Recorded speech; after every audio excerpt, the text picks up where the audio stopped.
기자입니다. 저희 신문에 또 이 기사가 나가기 때문에 제가 좀 나오면 안 될 것 같아서 지금 나오고 있습니다. 짧게 진행하도록 하겠습니다. 97쪽입니다. 표현의 자유는 민주국가의 핵심 요소입니다. 민주사회는 그 공동선의 증진을 위해서 민주적 의사결정과 이성적 토론을 중시합니다. 조선민주주의 인민공화국이나 나치, 일본 군국주의가 표현의 자유가 보장되지 않는 이유가 있습니다. 그 사회가 비민주사회, 독재사회, 전체주의, 공권사회이기 때문입니다. 즉, 표현의 자유가 보장되지 않기 때문입니다. 이렇게 표현의 자유가 상당히 중요한데요. 유독 우리 한국 사회에서 성역처럼 보장받는 영역이 있습니다. 그게 바로 동성간 성행위고, 동성간 성행위와 매우 긴밀한 상관관계를 갖고 있는 에이즈 확산 문제에 있어서는 유독 이 표현의 자유가 보장되고 있지 않는 것입니다. 남성간 성행위와 에이즈는 매우 긴밀한 상관관계를 갖고 있습니다. 이유는 남성 간 성행위를 하는 분들의 성행위 패턴이 에이즈에 감염될 수밖에 없는 아주 위험한 행동과 요소가 들어있기 때문입니다. 98쪽으로 넘어가겠습니다. 그래서 우리나라 보건복지부와 질병관리청에서는 남성 간 성행위를 하는 분들 사이에서 에이즈가 유행을 한다고 아주 공식적으로 입장을 밝히고 있습니다. 행동하는 성소수자 인권연대라는 단체가 있습니다. 이 단체는 국내에서 가장 큰 동성간 성행위 단체입니다. 그런데 이 단체에서조차 한국의 에이즈 감염인 중 다수는 남성 동성애자라고 고해성사를 했습니다. 즉 이렇듯 99쪽으로 가겠습니다. 국내 에이즈 정책을 총괄하고 있는 보건복지부와 질병관리청도 국내 에이즈 환자의 다수가 남성 동성애자라고 하고, 국내 최대의 동성애자 단체인 행동하는 성소수자 인권연대에서도 똑같이 국내 에이즈 환자의 다수가 남성 동성애자라고 합니다.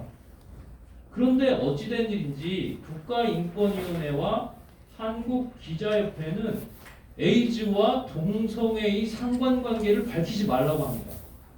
왜 그렇습니까 도대체?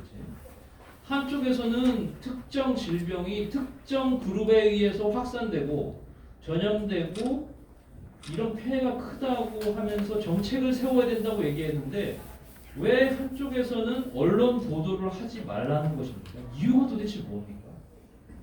일반 단체도 아니고 국가기관, 국가보건을 총책임하는 보건복지부의 공식 문서에서도 이 사실을 밝히고 있는데 왜 국가기관이라는 국가인권위원회와 기자들의 연합단체이고 강력한 영향력을 갖고 있는 한국기자협회는 왜 이 사실을 보도하지 말라고 하는 것입니까? 도대체 이유가 무엇입니까? 99쪽 하단에 있습니다. 한국기자협회가 왜 인권보도 준칙을 만들어 놓은 것일까요? 다른 여러 좋은 조항들이 많습니다. 근데 왜 앞서 밝히셨듯이 8장에서 왜 동성간 성행위자를 성적 소수자라는 한국 사회에서 국어사전에조차 등장하지 않는 해괴한 용어를 써가면서 왜 보호를 하려는 것입니까?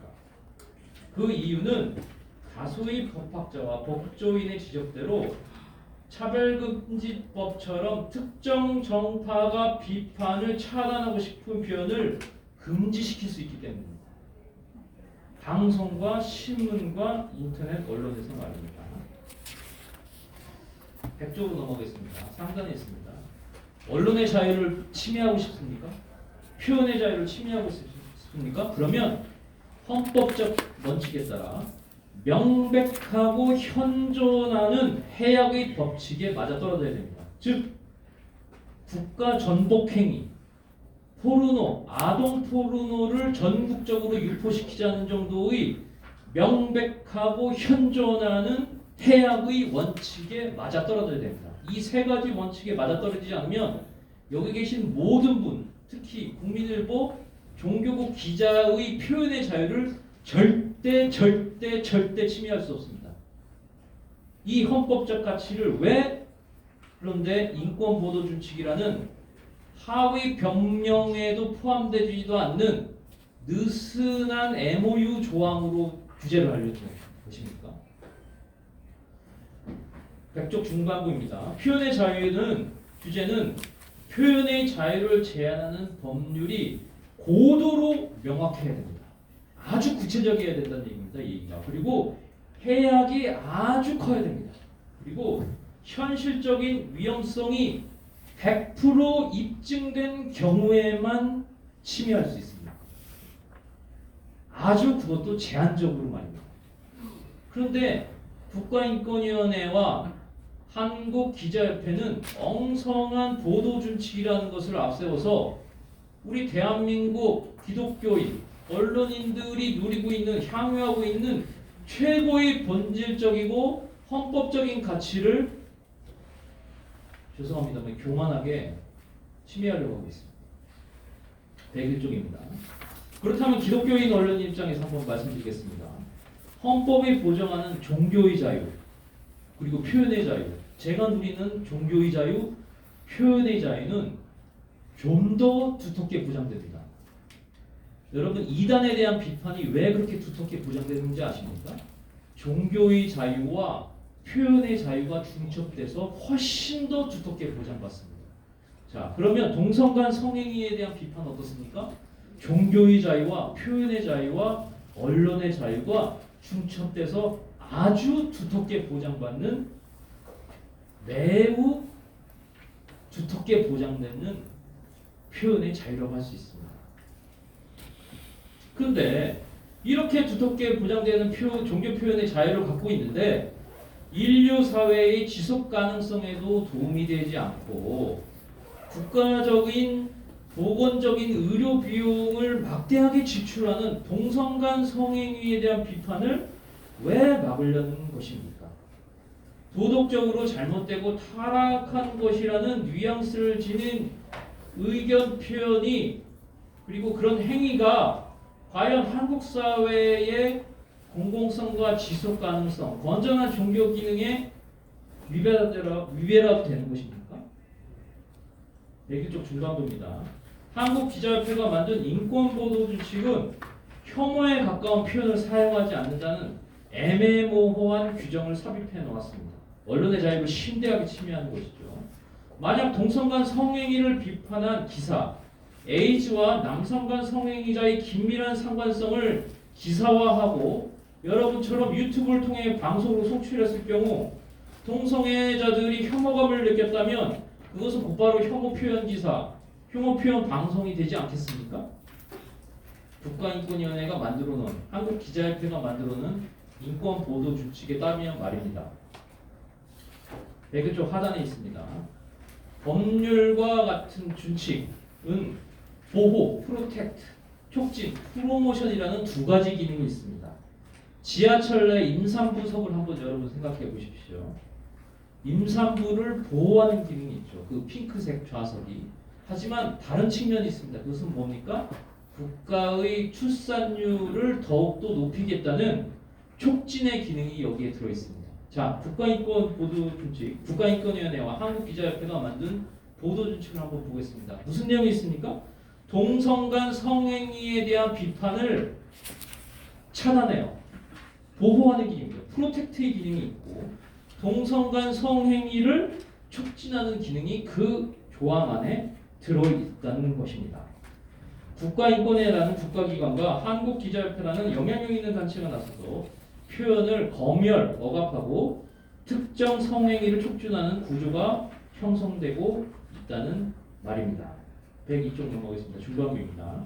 만약 특정 집단을 옹호하고 반대 의견을 차단하는 성격이 짙은 인권보도준칙이 언론 사회에 깊숙이 뿌리내리면 어떤 문제가 발생되겠습니까? 위축 효과가 당연히 발생할 수밖에 없습니다. 제가 국민을 위해서 실제 당한 얘기입니다. 아니 노조가 제가 썼던 기사를 비판하기 위해서 끌고 온 게 뭐였는지 아십니까? 국민일보의 사규가 아니었습니다. 국가인권위원회와 한국기자협회가 만든 인권보도준칙, 재난보도준칙을 끌고 왔단 말입니다. 이런 비판을 한번 받으면 과연 언론인이 정당한 비판을 할 수 있을 거라고 생각하십니까? 당연히 자기 검열을 할 수밖에 없습니다. 위축 효과를 누릴 수밖에 없습니다. 이걸 바로 칠링 이펙트라고 합니다. 103쪽으로 넘어가겠습니다. 상단에 있습니다. 국가인권위회와 한국기자협회는 표현을 제한하려는 위험한 시도를 논리적으로 충분히 제시하지 않았습니다. 2011년도에 이 규정을 만들면서 이 규정이 가져올 해악에 대해서는 얘기를 하지 않았어요. 국가인권위원회법의 성적 지향도 마찬가지입니다. 대다수의 국회의원, 대다수의 보좌관들이 성적 지향이 초창기만 해도 성적 갖고 비판하지 말라는 것으로 알고 있었습니다. 여전히 그렇게 알고 계신 분들도 많습니다. 근데 성적 소수자, 혐오, 차별금지 이런 말장난을 갖고 자꾸 상대방의 표현의 자유를 침해하려고 하고 있습니다. 그런데 상대방의 표현의 자유를 침해하려면 어떻게 된다고요? 명백하고 현존하는 위험이 반드시 발생해야 됩니다. 근데 명백하고 현존하는 위험성 해악은 어떤 행위에 나타나고 있습니까? 남성 간 성행위라는 행위를 통해서 에이즈 확산이 벌어지고 있는데 이게 바로 명백하고 현존하는 위험성 아니겠습니까? 103쪽 중반부입니다. 무엇보다 인권보도준칙은 개념이 모호합니다. 그래서 건전한 사회윤리에 반하는 세력들에게 악용될 수 있습니다. 한국기자협회가 좋은 취지로 만들어 놓으셨다 하더라도 특정 성향, 특정 정파를 따르는 사람들에 의해서 이 보도준칙이 악용될 수 있습니다. 만약 인권보도준칙으로 기독교인 언론인의 양심과 사상, 신앙, 표현, 언론의 자유를 정말 제한하고 싶습니까? 그러면 이런 자리에 나와서 제가 갖고 있는 종교 표현의 자유를 침해할 만한 헌법적 가치를 논증해 보십시오. 그럼 저도 논박하겠습니다. 이런 사상의 경쟁 메커니즘에서 자신의 권리가 훨씬 우월하다는 것을 제 앞에서 한번 증명해 보십시오. 그럼 저도 논박을 하겠습니다. 이런 논증의 자리 없이 비겁하게 2011년 MOU 형태로 만든 국가인권위원회와 한국기자협회의 언론보도준칙은요, 비겁한 야합의 산물이라 할 수 있습니다. 103쪽 하단에 있습니다. 인권보도준칙에서 동성간 성행위는 소위 성적 소수자, 성적 지향 조항에 포섭돼 보호됩니다. 아까 말씀드렸죠. 프로텍트와 프로모션의 두 가지 기능에 의해서 보호되고 조장됩니다. 성적 취향에 불과한 동성간 성행위가 인권으로 보장됩니다. 정당한 비판을 혐오로 낙인 찍습니다. 차별 표현으로 낙인 찍습니다. 이렇게 되면 어떻게 됩니까? 자연스럽게 언론인이 동성간 성행위를 비판할 수 있는 자유가 없어져요. 그러면 전체주의 국가가 되는 거 아니겠습니까? 오른손만 다 들어야 되는 오른손잡이 국가가 될 수밖에 없습니다. 반론을 제기할 수 있는 왼손을 들어서 반론을 제기할 수 있는 그런 나라가 될 수가 없습니다. 위축 효과가 발생하고요. 자기 검열에 들어갑니다.